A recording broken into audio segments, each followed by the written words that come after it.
Passage parce que j'ai la chance d'accueillir Laetitia avec qui j'ai travaillé, que vous voyez ici dans ce tableau, et qui va nous faire un solo de danse pour commencer.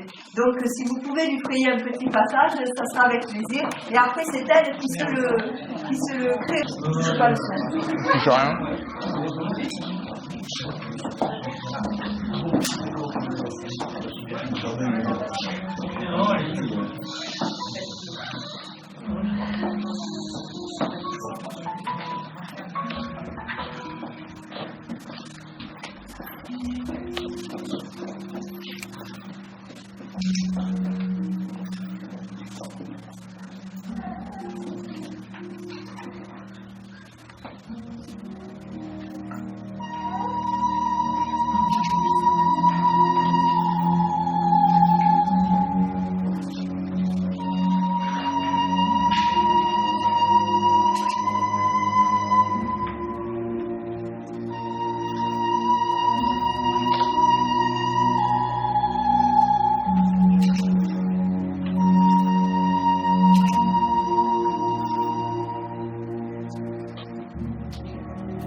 J'ai choisi Laetitia parce que c'est une belle personne. C'est surtout ça, vraiment une belle rencontre et une belle personne. Merci beaucoup.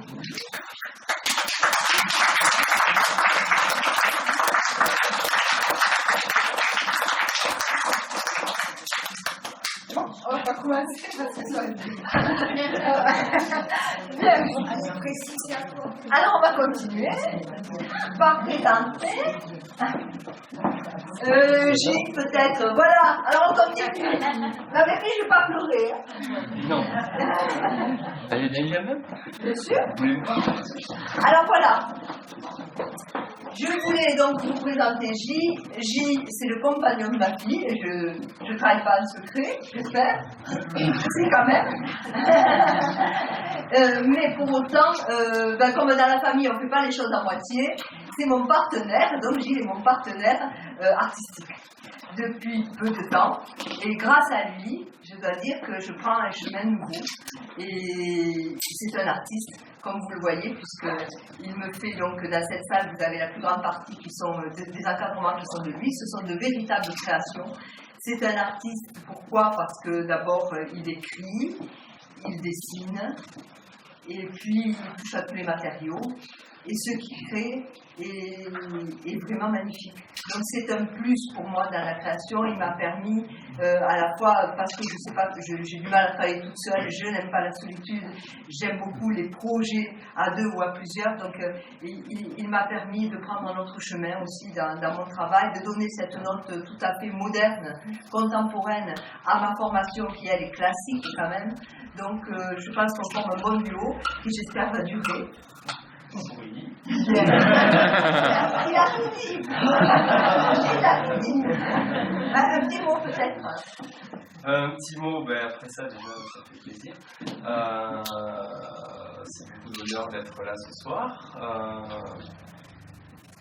Il y a un an de ça à peu près, Christine est venue me voir, elle me dit faut qu'on parle. Je me suis dit, bon, je vais me faire engueuler. Non, ça c'est pas vrai, hein. Elle avait une envie de donner une sorte de tournant ou je sais pas, une inspiration un peu fantastique à ce qu'elle avait l'habitude de faire. Elle connaissait bien mon monde, elle savait que moi je baignais beaucoup par mes dessins, mes écrits dans l'heroic fantasy, même si c'était pas tout à fait le fantastique. Elle avait envie de comprendre un peu cet univers à travers moi. Et donc c'est là qu'elle m'a dit qu'elle voulait bosser avec moi si ça me tentait, qu'elle voulait mettre les encadrements. Elle savait que j'étais assez bricoleur. Donc moi j'avais jamais fait de cadre avant, je suis pas forgeron, je suis pas ébéniste ou quoi que ce soit. Mais il a fait sa maison, ça m'a aidé quand même. Ouais, peut-être. voilà. Mais j'ai dit ça va être super fun, on peut faire ça, on va s'éclater. J'ai fait 3 croquis, je me souviens. C'est vrai. Et je les ai fait rapidement et elle m'a dit je veux les 3, c'est parti.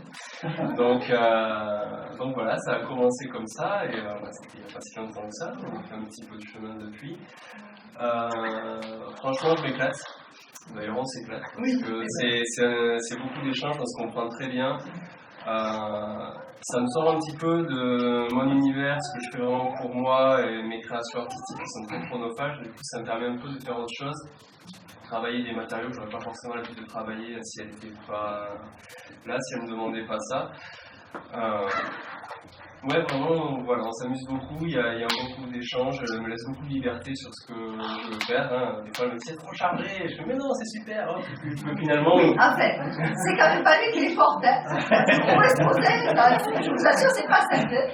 J'étais quand même pas tranquille, donc, ça tient, les murs sont debout. Ça tient, les murs sont debout, donc tout va bien, parce que ça pèse son poids. Non, voilà, donc quand elle dit j'espère pour encore longtemps, mais moi aussi, parce que vraiment, je prends beaucoup de plaisir à faire ça, et c'est une vraie reconnaissance de mon travail de pouvoir travailler avec une artiste qui a déjà une certaine notoriété, qui est reconnue pour ce qu'elle fait, donc pouvoir avoir une petite place dans son monde, c'est déjà beaucoup. Donc voilà, merci beaucoup.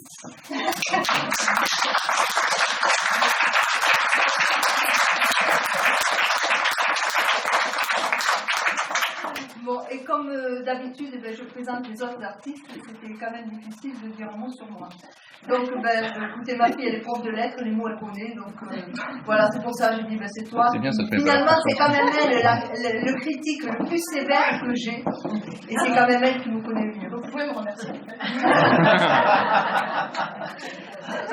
Je suis peut-être prof de lettres, mais j'ai pas appris mon texte, donc j'ai un petit peu.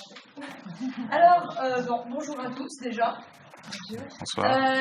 Étant souvent là lors des expositions, je tenais déjà tout d'abord à vous dire que j'étais très contente de partager encore un moment de rencontre et de partage autour de l'art. d'autant plus que ce sont des moments finalement assez rares. Et donc aujourd'hui, c'est un jour un peu spécial pour moi car j'ai hérité de la tâche de présenter ma mère, une tâche assez difficile, donc je te remercie, parce que ce n'est pas forcément facile pour moi de séparer l'artiste qui est bien connu comme sous le nom de Christine Vogue de la personne qui est ma mère. Et peut-être que finalement je ne dois pas le faire.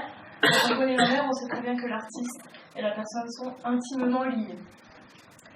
Donc, je me suis dit que je pourrais tout simplement vous faire part un petit peu du regard que l'on peut avoir quand on côtoie tous les jours, ou presque, la personne en même temps que l'artiste. L'avantage, je crée le pire. Tu sors. Ben voilà qu'on va dire ma fille. Donc, je disais l'avantage, plutôt même la chance d'avoir une mère artiste, c'est d'avoir pu suivre tous les jours ou presque le cheminement vraiment qui s'est effectué en elle. Depuis toute petite, il m'a été permis de suivre l'évolution de chaque dessin, de chaque tableau, mais aussi d'être le témoin d'une remise en question permanente, qui est primordiale dans une vie d'artiste.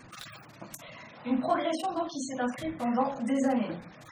Et vous avez de la chance parce qu'aujourd'hui, c'est cette progression qui vous est venue à voir aujourd'hui. Il ne s'agit pas de voir en fait un tableau, puis un autre, puis ensuite un autre, mais il faudrait tâcher de déceler un peu ce qu'il y a derrière, le parcours qui a été effectué par la personne et par l'artiste. Donc, quand je fais le tour de la salle, chaque tableau évoque pour moi un fragment de vie et une recherche profonde. C'est le témoin donc d'une recherche, mais aussi le témoignage d'une sensibilité dans le monde d'aujourd'hui. Donc, par exemple, si je me tourne vers Dixit Malraux, le tableau qui est dans la deuxième salle, que l'on appelle souvent entre nous la caverne, je vois tout l'aboutissement d'une recherche technique, dans la technique, qui est un aboutissement de plusieurs années d'apprentissage et d'échanges profonds avec Patrick Bétonnier, son maître, et aussi un profond intérêt porté à cette période sur la mise en scène, l'art de raconter quelque chose, aussi un profond penchant vers le mystique. Alors je ne vais pas vous raconter l'histoire de chaque tableau, mais si on fait par exemple un saut dans le temps et qu'on va voir les deux tableaux à droite dans la deuxième salle, donc impression féminine et féminité, là vous pouvez voir un autre moment de la vie d'artiste.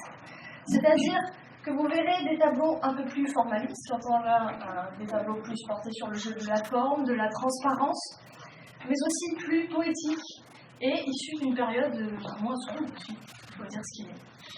Et maintenant, si je regarde cette salle, donc la première salle donc, qui s'offre à nous, j'observe quelque chose de tout aussi fascinant pour moi. Et cette chose, c'est en quelque sorte l'envol de l'artiste. Cet artiste qui souvent a créé dans son coin, dans sa caverne, et qui cherche de plus en plus à partager avec les autres, parce qu'elle a compris que l'art n'a d'intérêt que parce qu'il y a l'autre, et que la mission de l'artiste, c'est de s'adresser à l'autre, justement, de proposer sa vision du monde à l'autre. Car l'art n'est pas utile à proprement parler. Il est justement beau parce qu'il n'est pas nécessaire à notre survie.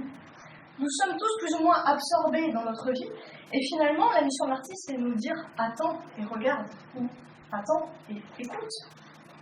Ici, je vois des collaborations. Là-bas, il y en a déjà une avec Thierry Manet, le photographe.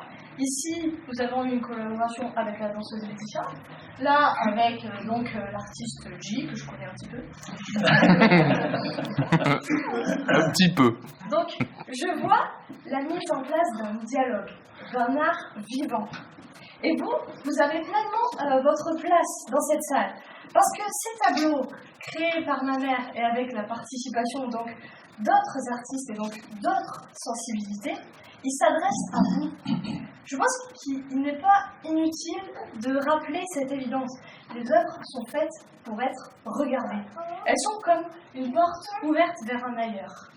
Alors, bien sûr, vous n'allez pas forcément voir ce que l'artiste avait en tête au moment où elle a fait. Surtout que la tête de ma mère est très pleine, donc c'est un peu compliqué. Et peut-être que vous allez passer à côté du message principal qu'elle a voulu transmettre. Mais dans le fond, c'est pas grave. Il ne faut pas forcément voir le message que décèlerait chaque œuvre. Il faut plutôt considérer chaque dessin et chaque toile comme une main tendue. J'aime bien à ce propos l'expression utilisée par Umberto Eco qui parle d'œuvre ouverte. Ce concept s'applique en fait à la littérature, mais aussi à l'art pictural. L'artiste fait une œuvre destinée au public. Donc, ici, une œuvre qui vous est destinée. Et il ne s'agit pas de consommer l'œuvre, non. Le spectateur a une tâche, vous avez donc un travail, vous n'êtes pas ici pour vous reposer. Et cette tâche, c'est de ne pas accepter l'œuvre de façon passive. C'est d'ouvrir votre esprit en vous disant, l'artiste a fait la moitié du chemin, je vais en faire l'autre. Et c'est ce qui va résulter de cette rencontre de sensibilité qui est beau. Bon, je ne vais pas m'étendre sur cela, je pourrais en parler des heures, mais je tiens simplement donc à remercier maintenant ma mère. Donc maman, tu as toujours été là, à travers tes œuvres, mais aussi tout simplement par ta façon d'être, pour glisser ces messages d'amour, d'espoir, pour amener de la gaieté dans nos vies, mais aussi, surtout, comme vous pouvez voir, de la beauté et de la poésie. Et on te remerciera jamais.